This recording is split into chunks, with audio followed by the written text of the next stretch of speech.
In this video, I'll show you how to use Claude AI for process mapping. This is a simple way to visualize workflows and understand step-by-step processes. To begin, I'll make sure I'm already logged into my Claude account and on the main Claude screen. Next, I'll click inside the message box in the center of the screen, where Claude asks, "How can I help you today?"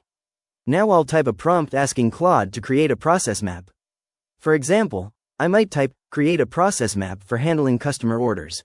After typing the prompt, I'll click the Send button.